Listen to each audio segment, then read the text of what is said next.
दा नै बेबायदि जाबाय आरो बे खननै स्प्रे खालामखांनायनि उनावहाय नायदो नोंथांमोना नायदो नै माबायदि जाखो नै बेबायदि जाबाय आरो सोखा जाबाय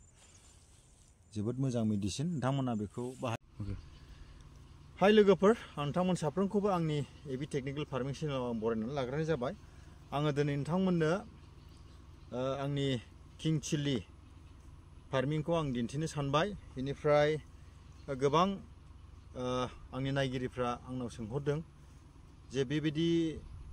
भाइरास जायोबा मा मुलि होनांगौ होननानै गोबाङानो आंनियाव सोंहरदों दा बे समावहाय नोंथांमोननो मोनसे आङो मेडिसिन अर्थात बेयो अर्गानिक मेडिसिन आं बिनि बिषय नोंथांमोननो खोन्थागोन जायखौ आङो बाहायनानै आङो गावनो रिजाल्ट मोननो हादों दा बे समाव फै आङो दिन्थिनि फार्स्ट नायनि माबायदि जाखो एकदम सोमखोरखा बिफाङा नाय बेयावहाय खनसे भाइरास नांबायमोन दा भाइरास नांनाया माबायदि जायो बिफांनि नुथाया आं नोंथांमोननो दिन्थिनो सानबाय नायनै बेबायदि जायो आरोखि बे भाइरास नांनाय मिथिबाय बे भाइरास नांनाय आरोखि दा बेबायदि जायोब्ला नोंथाङा सानदो बे बिफाङा माने पुरा बिबारबो बारा जेबो जाया आरोखि बे ग्रथबो जाया दा बिनिखायनो बेखौ नोंथांमोना किउर खालामथारनांगोन आरो दा मानो होनब्ला आङो थाल लायैयावहाय दा आङो मोनसे मेडिसिनखौ आङो सारनाय जादों बे मेडिसिना अर्गानिक मेडिसिन बेनो जाहैबाय आं नोंथांमोननो दिन्थिनो सानबाय बेयो जाहैबाय नै बे बायर'फिन बेखौ नायनि बे बायर'फिन मेडिसिनखौ आङो सारनाय जादों बेनिफ्राय बेयो जाबाय एन्टि बेक्टेरिया मानो होनब्ला बेयो बेक्टेरियाखौ बुथारो बेनिफ्राय जिथुनाखि भाइरास नांनाय बे भाइरास नांनायखौहाय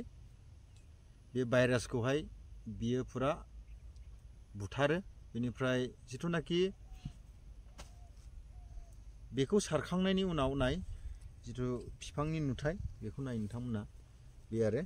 बेबायदि मोनसे बिराद बरिया माने सोमखोर जाबोदों आरो दा भाइरास थायोबा बे बिलाइफोरनि जिथुनाखि क्ल'र'फिल बेखौ जाजोबो आरो पुरा नस्थ' खालामजोबखायो दा बेनिफ्राय जिथुनाखि बे बायर'फिन बियो 100% अर्गानिक बियो अर्गानिक प्रडाक्ट बियो एचएम अर्गानिकनिफ्राय बे कम्पानिया बेनिफ्राय बायर'फिन बेनि नामा नोंथांमोना बेखौहाय इउज खालामनायनो हागोन बेनिफ्राय बेखौ सारनायनि जिथु द'ज बेयो जाहैबाय गायखांनायनि 25 दिननि उनाव नोंथांमोना बेखौहाय सारनो हागोन बेनिफ्राय बेखौ सारनाया जाहैबाय 12निफ्राय 15 दिननि उनावहाय नोंथांमोना बेखौ सारबाय थानो हागोन आरो बेयाव खुनु साइड इफेक्ट गैया आरो बिनिफ्राय बेखौहाय बेबायदि द'ज होनांगौ जाहैबाय द'जआनो जाहैबाय लिटारसे दैयाव 1 ml नोंथाङा बेखौ होनांगौ जुदि नोंथाङा 16 लिटार टेंकियाव जुदि मिलायोब्ला नोंथाङा 16 ml नोंथाङा बेखौ होनो हायो बिनिफ्राय एसे बाराब्लाबो बेयावहाय जेबो साइड इफेक्ट बियो जाया दा बेयो जोबोद मोजां मेडिसिन नोंथांमोना बेखौहाय अनलाइनाव बायनो हागोन फ्लिपकार्टआवबो मोनगोन बेनिफ्राय आमाजनावबो मोनगोन बे अनलाइनावहाय एभेलेबेल नोंथांमोना बेखौहाय बायनो हागोन बेनिफ्राय बिनि दामा बारा दाम नङा बेयावहाय एमआरपिआ 600 खिन्थु 600 नङा जास्ट 450 अर्थात 450आवनो नोंथांमोना बेखौहाय मोननो हागोन बे बायर'फिनखौहाय जोबोद मोजां प्रडाक्ट बियो दा बेयो नोंथांमोनाथ' मिथिखागौ अर्गानिक होनब्ला देहानिबो जेबो नस्थ' गैया बेनिफ्राय नोंथांनि जिथुनाखि आबाद बेबो जेबो नस्थ' जाया बेनिफ्राय बेखौ मा आबादाव बाहायनो हायो होननानै बुङोब्ला नोंथाङा बाहायनो हागोन बानलु आबादाव बेनिफ्राय जोगोनार आबादाव केरेला जिखुनु आबादावनो नोंथाङा बे मेडिसिनखौहाय नोंथाङा बाहायनो हागोन दा बिराद मोजां मोनसे प्रडाक्ट बियो नोंथांमोना बेखौहाय बाहायनानै नाय अब्ला नोंथांमोनाबो 100% रिजाल्टखौ नोंथांमोना मोननो हागोन दा नोंथांमोना नाय आंनि खेथिया नायनै माबायदि जादों नाय जथेस्थ' आरो नैफोर नै बिदि बिलाइफ्रा एसे जादोंमोन खिन्थु दा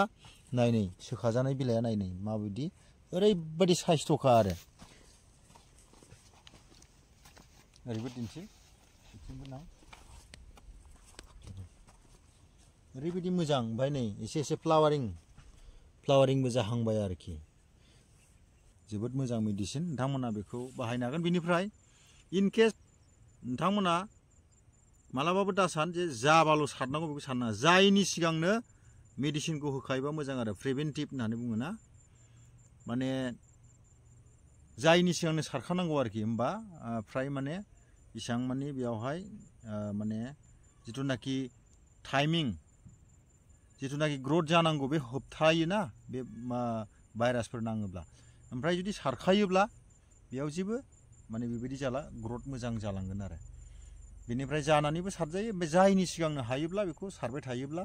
मोजां आरोखि बेयाव भाइरास नांनो हाया बेबायदि दा नायनि जोबोद मोजां जाबाय फुरा नायनि बेफोरखौ नायदोनि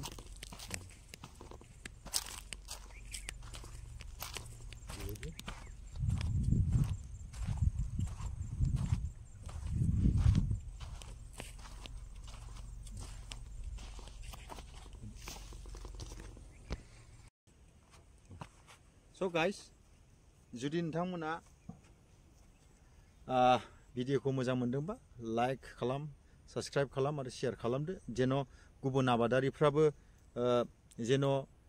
बिथांमोननि जे आबादफ्रा नस्थ' जादोंब्ला जेन' बे नस्थ' जानाय आबादखौ जेन' बिथांमोना बासायनो हायो जेन' बिथांमोनाबो मुलाम्फा खालामनो हायो जेन' लस जाया बेनिखायनो नोंथांमोना भिडिअखौ लाइक खालामदो साबस्क्राइब खालामदो शेयार खालामदो आं एसेयावनो भिडिअखौ दोनथ'बाय थेंक इउ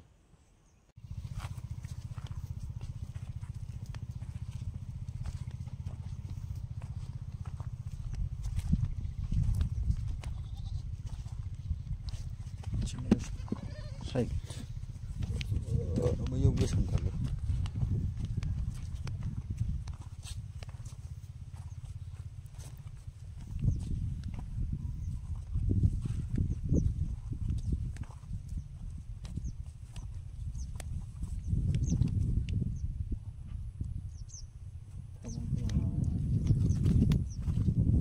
माबाफोरल'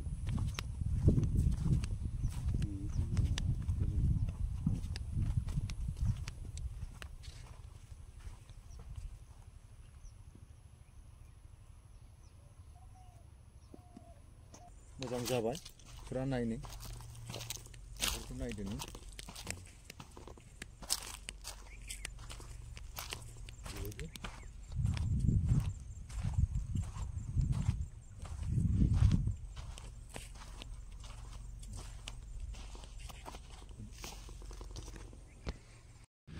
नायनि माबायदि जाखो एकदम सोमखोरखा बिफाङा